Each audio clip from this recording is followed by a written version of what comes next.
But first, a senior government minister has warned the coalition not to pursue cuts to immigration. That's despite the fact the latest Newspoll found 25% of Australians wanted fewer immigrants and 39% wanted a lot fewer. Yeah, the Trade Minister, Don Farrell, isn't bothered by record high immigration, though. Here he was on Sky News this morning. Now, the opposition will come up with a policy, I believe it's not this week, but it will be in coming weeks, to substantially reduce immigration. What's your reaction to that? I'd be disappointed if they headed in that direction. Immigration is important for the future of this country. It should be a bipartisan issue.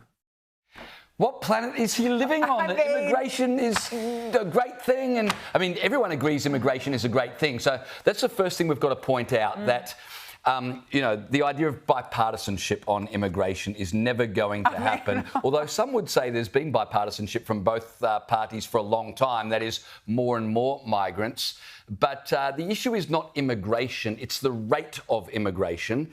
And it's also perhaps where immigrants are coming from in terms of their ability to inculcate themselves into our culture. Absolutely. But for Dan Farrell to say immigration is wonderful, yeah. Don Farrell to say it's wonderful, I would hate to see any change to immigration, just beggars belief, particularly when you look at the polls. One Nation, 27% of Australians believe One Nation is the party best equipped to deal with immigration. 20% believe Labor are well able to handle it.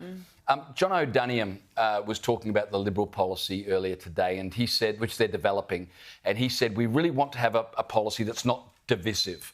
Well, I don't think you're going to be able to come up with that because, as we saw from the answer from Don Farrell there, any cuts to immigration, they are going to make it about you don't believe in immigration, you don't want immigration. Immigration's built our country, and it doesn't matter how many times you clarify it's not immigration in and of itself, it's the rate of immigration. I don't believe the Labor Party or the Greens will allow the coalition to get away with that.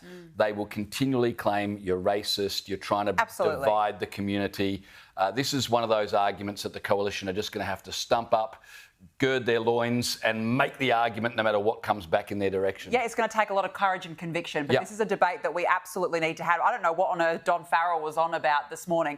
All I can put it down to is obviously immigration suits Labor politically because a lot of the migrant communities will vote for Labor, but also this is the only thing that's propping up this Ponzi scheme economy. So it's all well and good for Anthony Albanese and Labor to come out and say, oh, well, we haven't had a recession. Well, that's your answer as to why we haven't had a recession. Secondly, he's called for bipartisanship on the issue. Let's not forget that Labor has presided over an immigration nightmare. More than 1.2 million migrants have come into this country since Labor was elected. They're not even on top of any of their housing targets. They haven't been able to meet their housing targets. There was a poll done the other day to say that they're actually 20% behind. Yet we're seeing more and more migrants come into this country, James. So, where are we going to put anyone? Where are we going to put all these people?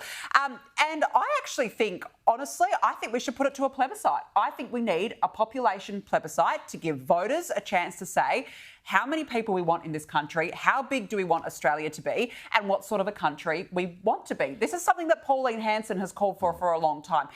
It would never get up, but I think if you're not going to have the political courage to come out and say, this is what we're going to have to do. And bear in mind, it's going to be a very uncomfortable discussion to have. There's going to be people put out by this. You're going to hear racism thrown up. You're a bigot. You're a xenophobe.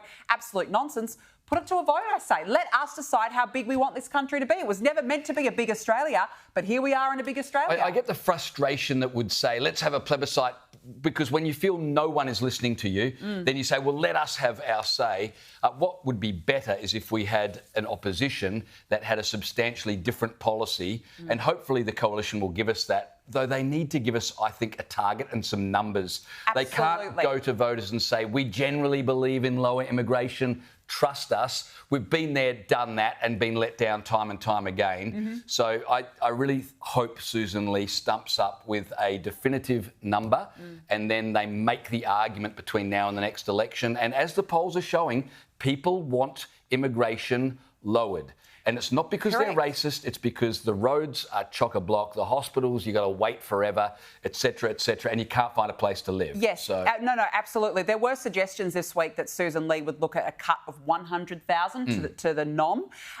But I was speaking to one of the experts on this matter, Leith Van Onselen, on my show on Friday. He said that that's not even enough. And my concern is that if you don't put a hard figure on it, if you don't come out with a proper figure on how much you want to cut the rate of immigration by, then it could go down the pathway that we saw with the Coalition, for example, on their nuclear policy before the election, where it was something that they prosecuted, but then it disappeared into the never-never. But don't forget, there was also an immigration policy that was put forward by former opposition leader Peter Dutton. But again, it wasn't prosecuted. The last two elections, there's been nothing really on immigration, James.